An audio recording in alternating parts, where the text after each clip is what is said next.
something I want to ask everyone who has had the privilege.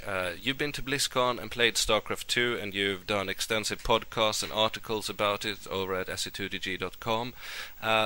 But since then, the new battle report has come out, and etc. Can you tell us a bit about your hunches again and general opinions about the game? Regarding how it's going to play? You have a pick. Worries, thoughts, or things you think are amazing, spectator tools, whatever angle. Okay, well, first of all, it's going to be a fun game. Like, that goes without saying. There's no doubt in my mind that it's going to be a fun game to play, and it's going to be probably even going to be really exciting to watch. The main concern that I have as a follower of Pro StarCraft, and a lot of people have, is that it's not going to be competitive enough to really make it as an esport. In other words, if it only took 150 APM to be the best at StarCraft, then there would just be too many people that could play it perfectly, and we'd end up having a lot of homogenization in StarCraft, and it wouldn't really be as fun to watch. And people that were really, really excelled at it couldn't really shine. And so a lot of people are worried that the ceiling is going to be too low, the skill ceiling is going to be too low in StarCraft 2. And there's some valid concerns there. I'm hoping, I don't want to say that I think, but I hope that some of the new stuff that they put into StarCraft 2 is going to help in that regard. They have put in these new macro mechanics. They put in a lot more skills and abilities for different units. Almost every unit has some kind of an ability to use, and so I'm hoping that even though it's going to be a lot easier to macro, I'm hoping that players will be able to use their extra APM still to do a lot more micro and do a lot more tricky things with micro, and then you're going to have people that are going to be microing 3 and 4 attacks at once instead of microing 1 attack and macroing at the same time. But it still goes, it still remains to be seen. Rhett reportedly played it at, I know he played it at BlizzCon, and I think he said that it was too easy.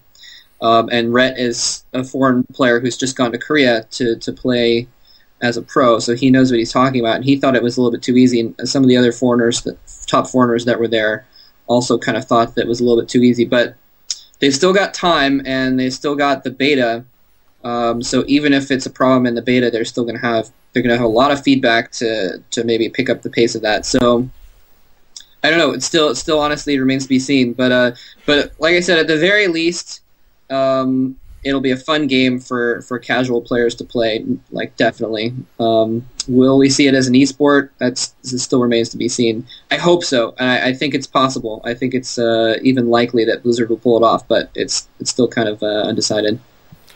Yeah, certainly it is. I haven't had the pleasure to play it myself, but there are concerns and there are hopes. Should things work out in a good way and StarCraft 2 turns out to be a competitive, deep and ever-challenging game, do you see yourself continue commentating and perhaps taking that to a new level as well? Oh yeah, and like you mentioned before, there's going to be new commentary tools. Well, they're not commentary tools; they're observation tools. But they should. When we went to Blizzard HQ several months ago for their press conference, they kind of showcased us their observation tools, and it is going to make it so easy to be able to tell what's going on from an observer's point of view. Just a ton of different tools. I'm not going to go into all of them. I wrote a long article about all the various tools that are going to be involved, but it's going to be so easy to see what both players are doing and where they're going, what their economies are like, and that kind of thing. And in a way, it'll make it too easy almost, because that's part of the fun of casting, can be to be thinking about trying to take everything into account. Oh well, he lost those SCVs. Oh, but he has that base running. But oh, he made some more. But he saved this, and trying to figure out who has a better economy and that kind of thing. And so now it'll be extremely obvious. You'll just click on the button and it'll say, Bisu has 800 minerals per minute, and Jaedong has 1100 minerals per minute. Therefore, Jaedong obviously has a better economy. But that aside, that will make everything a lot easier to see what's going on, and so it'll make it more enjoyable to watch in general. I do plan on doing it, assuming my computer can handle it. It's a couple years old. I think it should be able to handle StarCraft 2. If not, I may have to buy a new computer just for that game.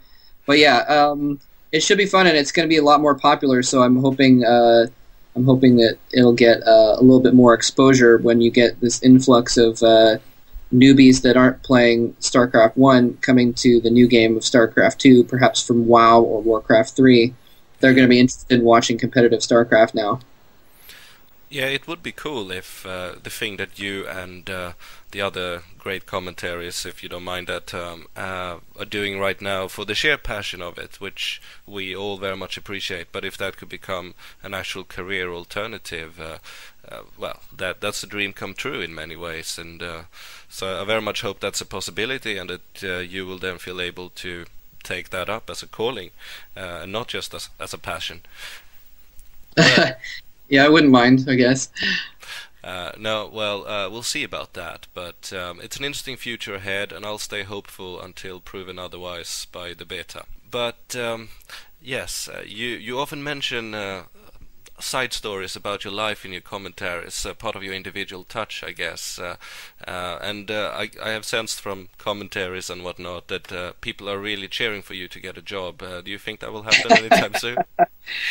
Oh man, who knows? I don't know. I'm sending out some resumes. Lately, I've actually been a little bit slacking on my job hunting because I'm applying to some PhD schools this winter, and so I was concentrating on studying for the GREs, which I just took recently, and I took them last month, and I did okay, but I want to do better, and so I decided to take them again this month, and I actually did a little bit worse somehow, except I haven't gotten my essay scores back yet, so.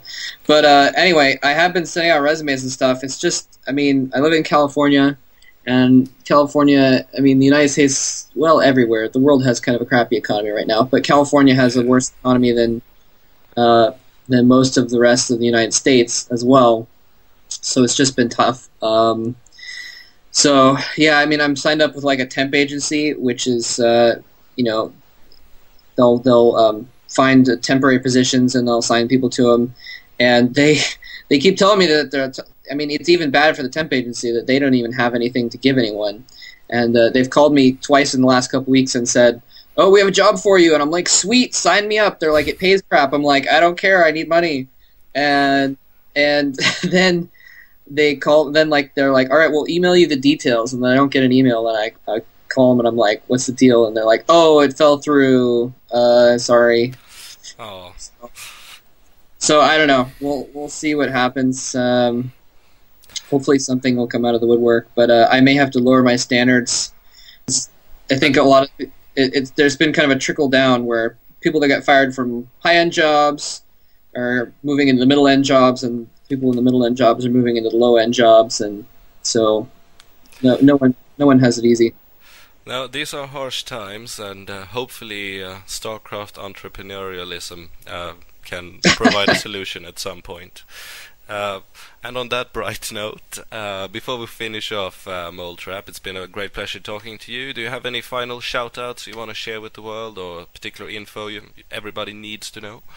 Oh, wow, that's it? No, I don't have any particular shout-outs. I guess I just want to thank everyone that's helped me along the way, if that's necessary. I mean, because you talk about how I've done all this stuff, but I mean, a lot of people have enabled me to do a lot of the things I've done. You know, every time I've done a live cast, there have been, a dozen people behind the scenes that are helping me to broadcast what I'm saying and that kind of thing. So, yeah, and just the community in general. I mean, the reason I started doing commentary is to try and, because I loved it.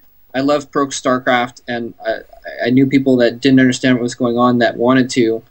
And, it just started off by, trying to explain it to people to help them appreciate it more. And so anyone that's been able to appreciate StarCraft more and that's come into the community, that's thanks enough, I guess. Indeed. I personally have watched most of your commentaries. Started to do so in late 2007 and has been hooked ever since. To you and the other SE2DG guys, it's a great fun, and anybody who's listening to this who has not yet subscribed to Moletrap, go and do so, because there's more great stuff coming, and hopefully StarCraft 2 will provide even more opportunities. It's been a great pleasure talking to you, and good luck with everything in and outside the best game in the world. Yeah, it's been fun. Thanks very much. GG.